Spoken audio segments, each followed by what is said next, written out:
اخبارك؟ الحمد لله. شنو هالجمال؟ تسلم لي. هاي عنس وعدسات؟ لا عدسات. هاي شنو عدسات؟ اي صدق؟ اي. ايش قد عمرك انت؟ انا 15 سنه.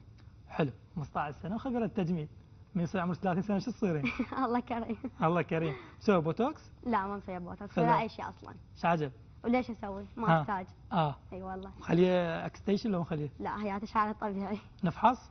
تعال افحص.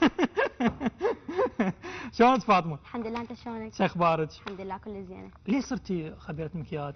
والله اولا انت طالبه لو لا؟ انا طالبه صف ثالث متوسط هسه. زين أي. ثالث متوسط. اي نعم. شنو اللي خلاك تصير خبيره مكياج؟ والله انا صراحه من صغيره ما اكتشفت موهبتي، تقريبا سادس ابتدائي هيجي بديت ابوع على فيديوهات المكياج واشوفه شيء حلو بس ما كنت ماخذته بجديه يعني. زين. بس احب اطبق مثله، فبديت اطبق مثله شوي شوي، بديت نفسي شويه يعني ولو فشي كلش بسيط اجيب مثله. زين. نفس الفشي اللي دا اشوفه او نفس طيب. التكنيك يعني. زين. فمن شفته هيجي حسيت نفسي انه اقدر اسوي افضل بعد. فبديت اتابع اكثر، فسويت قمت انشر اللوكات اللي اسويها ولو حتى لو ما كنت مقتنعه بيه يعني بشكل كامل، بس اعرف بنفسي اني راح اتطور دام شفت نفسي انه ضبطته من اول مره. زين. اي فمن نشرته شفت اكو هواي متابعين يحبون هالموضوع وخاصه بهذا العمر يعني. زين. ما يعني لحد الان ما شايفه اي بنيه بهالعمر مسويه هيك شيء ابد. انت اتخذتي السوشيال ميديا بصوره عامه الترويج عن موهبتك. صحيح. زين. واجهت انتقاد من قبل المتابعين؟ انتقادات يعني كلش هوايه. بس الانتقادات فيها انواع، يعني اكو انتقاد بناء ممكن استفاد من عنده. زين. اغلب الانتقادات صراحه علمتني اسوي هواي اشياء. اكو انتقادات كانت بناء الانتقادات اللي جت اي بس هم اكو انتقادات او مو انتقادات كلام سلبي. هذا الشيء حبط من عندي، ما كذب انه واقول انه ما تاثرت به، بالبدايه تاثرت به، فكنت احاول انه اشرح لهم انه انا شنو وليش دا اسوي منه انت صغيره وهيك تسوين. بس ابدا اوصل لهم صوره انه مو انا شخصيتي هيك. انا شخصيتي احب المكياج واحب اروج عن المكياج بشخصيتي انا بشكلي يعني. طيب. اي فلاقيت هواي، فبنفس الوقت هم هذول ما اقتنعوا هواي بالكلام، فبعد عرفتهم على راحتهم يعني اللي علي انا سويته. زين. حبك للمكياج ودخولك في هذا العالم وبهذه الموهبه، قدرت توصلين عن كيفيه استخدام المكياج الطبي لو فقط للالوان؟ يعني اكو مكياج انه احتمال ياثر على البشره يؤثر على افتهمتك. قدرت توصلين هذه المعلومه؟ انا اغلب المتابعين اللي يعرفوني مو بس مكياج، مثلا من اجرب فد منتج معين مثلا نعومه البشره مثلا، زين. اكيد هم اسوي عنه ريفيو حتى يستفادوا مو بس انا، فمثل بدي اقول لك انا استفاديت وفدت نفس زين. الوقت. استفاديت من بعض البلوجرز اللي صاروا اصدقائي كلش مو مشهورين بس صاروا اصدقائي، وهم فدت هواي بنات. زين. معلومات مين تجيبيها هذه انه انت دائما تبحثين عليها حتى يستفاد منها الناس؟ انا استوحي فكره من شخص معين، مثلا تابعت ميك اب ارتست مشهوره مثلا. زين.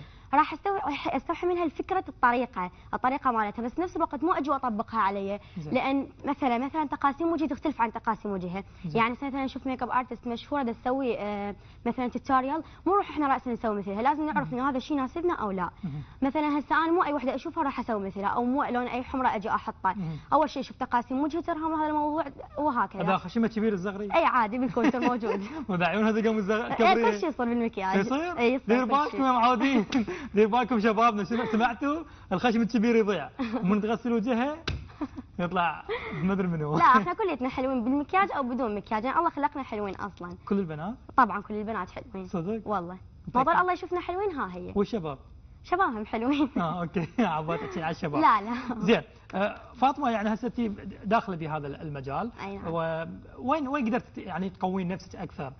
شلون يعني قصدك؟ يعني وين قدرت انه تكونين موجوده حتى تنمين من هذه الموهبه اللي تمتلكيها؟ هو يعني اكثر شيء يعني صرت بمركز التجميل مثلا او صالون؟ لا شوف اني صراحه ما صرت باي مركز لان ما احسهم يقدرون الموهبه. زين. مثل ما قلنا قبل شوي المنتقدين ما يقدرون، يعني ما ياخذوها بانه شخص عنده موهبه دا يطلع، مو شخص بس دا يحط ويطلع. زين. حتى لو شغل مضبوط.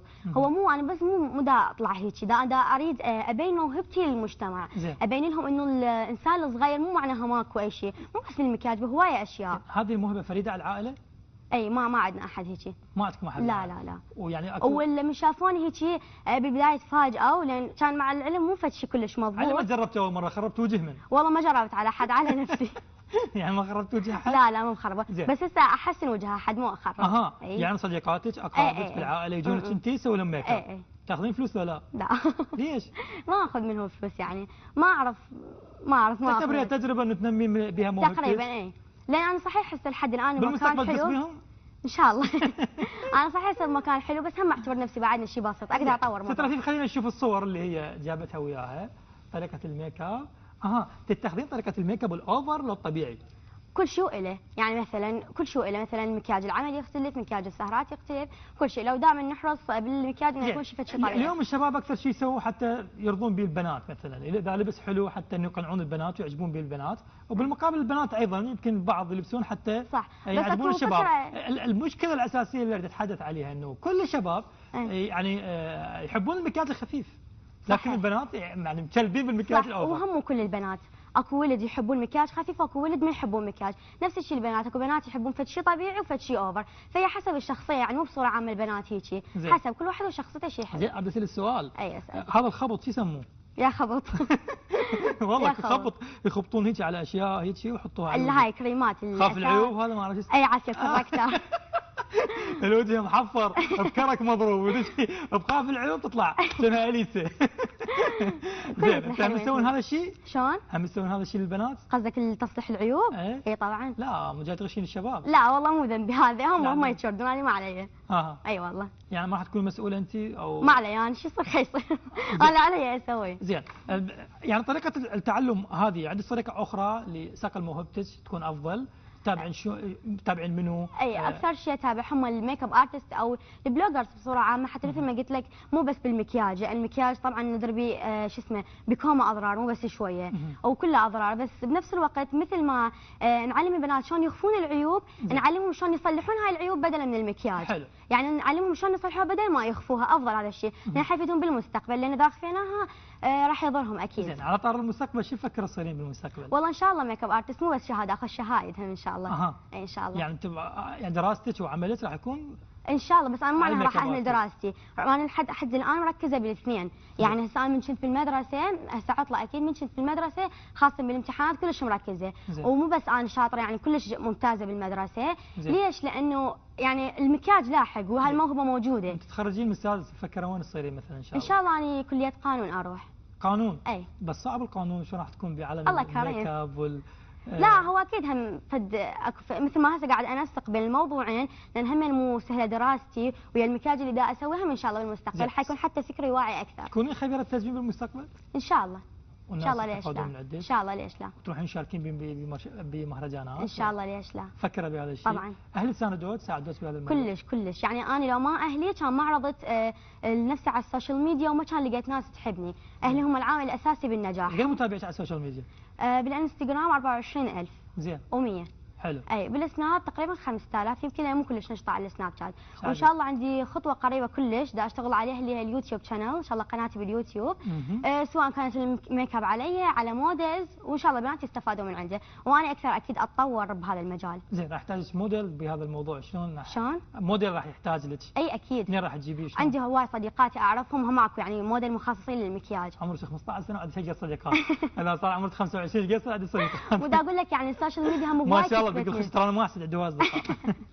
هم السوشيال ميديا هواي كسبتني اصدقاء مصورين، حتى يعني شباب مثلا بعمرك وهيك صاروا كلش اصدقائي، هالشيء بالعكس كلش حلو، لان احيانا حتى انا انصحهم وهم ينصحوني، يعني صرنا اصدقاء بشكل مو طبيعي. شباب الولد همين؟ اي عادي. شو يسوون بالميك اب؟ لا مثلا مصورين هاي. هذا شباب يحطون ميك اب.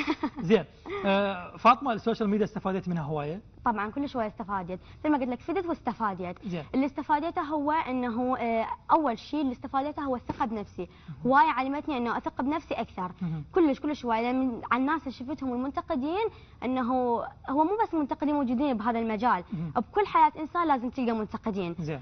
فمن شفتهم صارت عندي ثقه اكثر انه اتجاهلهم، او الانتقاد هذا الكلام السلبي يكون، يعني مو الانتقاد. نقدر نقول بس هذه المشاكل اللي واجهتك بموهبتك، لو اكو بعض لا بعد ماكو مشاكل الحمد لله والشكر، اكو هواي بنات يطمحون بهذا المجال ويكونون مبدعين همينه، بس المشكله اهلهم شويه، اهلهم ما يعطوهم الحريه الكامله، وهذا من حقهم صراحه، لان هواي نشوف اشياء يعني بمجتمعنا مو حلوه بهذا الخصوص. زين. بس الحمد لله اهلي ساندوني بهذا الموضوع، لان كانت عندهم ثقه بي انه راح اكمل. تقدرين يعني من خلال هذه الموهبه اللي حابتها انت ومواكبتك لهذه الموهبه تنفردين بطريقه او بعمليه لوضع الميك اب تكون فريده من نوعها؟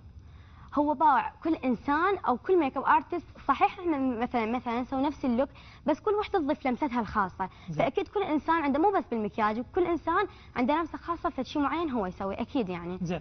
موضوع الشعر الصحي، اشياء الشعر همين اي نعم، متابعين همين يشهدون على هذا الشيء، دائما انزل. وانا هسه شوي كنت فتره امتحانات فما كنت كلش نشطه، حتى اللي هي السوشيال ميديا ما كان هواي بها نشاط. بما انك مهتمه بهذا الموضوع بدي اسالك سؤال يستفاد منه الشباب. شلون اليوم الشاب يقدر يعرف بنيه مخليه بلاي ستيشن؟ مو اللي يملش. والله هاي ماكو ولا تميز ولا ابد. شلون مخليها يعرف مخليه رموش؟ الرموش تبين شويه نوعا ما، ولا هو رموش هواي صارت المنك هير وهاي السوالف. هاي الزرع ماكو اي من الموضوع ما يعرفون. زين ماكو فد شيء يعني الشاب يعرف هذا الموضوع انه حاطه مكياج او شيء؟ لا حاطه مثلا رموش اصطناعيه او مخليه خشم قصدي هم بعد يكلمون نشوف خشم اصطناعي. باوع جديات من الاشياء اللي نشوفها والتجميل الهوايه. الشباب شافوا قاموا يشوفون اي وحده عيونهم لون يقولون عدسات، او اي وحده خشمها صغير هاي تجميل، وهذا من حقهم لان صراحه كل شيء يزيد عن حده ينقلب ضده. صدق فاطمه يعني بما انت مهتمه بالميك اب والمكياج والتجميل بصوره عامه، شنو هذا الموضوع الاكستيشن البنات كلهم يعني ماكو والله نسبه كلش كبيره من البنات، حتى ما نبخس حق البنات اللي شعرهم حلو صراحه، بس نسبه كلش كبيره. هم مو كليتهم تقريبا 30% يعني مو 70% او شيء، لا 30%. حاسبتهم انت؟ لا ما حاسبتهم بس في تقديري لا حتى حاسبهم. مبين يا اخي غير نشوف احنا. اي احنا هم نشوف العاد. وين نشوف انت؟ شو انت وين تشوف؟ انا اشوف بالشارع بمواقع التواصل الاجتماعي. انا هم نفس الشيء بالضبط. صدق؟ والله. زين انا عمرك من عمرك شايف اكثر منك. حتى لو. هاي شنو هذا؟ حاطه راسك براسي. ما متعمق بهذا المجال هوايه، يعني انت مهتم بمجال البيوتي وهاي السوالف، اما انا في اكثر متعمقه فعندي شويه خبره اكثر. لا انا اللي اريد اوصل له انه اللي القائمين على الميك اب او على التجميل او على صبغ الشعر هم اللي اثروا على البنات عن طريقه صبغ الشعر والسحب سموه انتم صح؟ يمكن هذه الطريقه الخطا اللي اثرت على البنات انه هو يحترق شعرها، تروح خطيه لم الصالون لخبيره التجميل تقول تعالي اسحب لك اياه واخصل لك اياه وراح شعر البت. صحيح. فهو هاي مشكلتكم يعني. لا هي مو كليتنا باوع، اكو خاصه اهل الصالونات تشوف اغلب الميك اب ارتست اللي مفروضين، مثل عندنا هواي هسه مشهورين، مفروضين دول يكونوا مثلا حتى بنيه تريد تسوي شعرها او شيء ينصحوها، من يقول انه شعرها بعيب او فد شيء، اكيد هم ينصحوها بالبدايه. فاطمه وسيم نتمنى لك التوفيق بالمستقبل ونشوفك خبيره تجميل عربيه مو بس عراقيه، بس لا تخلين اكستيشن. لا حواجب ولا تزرعين حواجب ولا تخلين رموش. هو نصيحتي للبنات نحافظ عليها حتى بالمستقبل لا تحطوها على والديك. هذا يخاف العيون ما اعرف شو اسمه. شكرا لك على حضورك في برنامج شباب.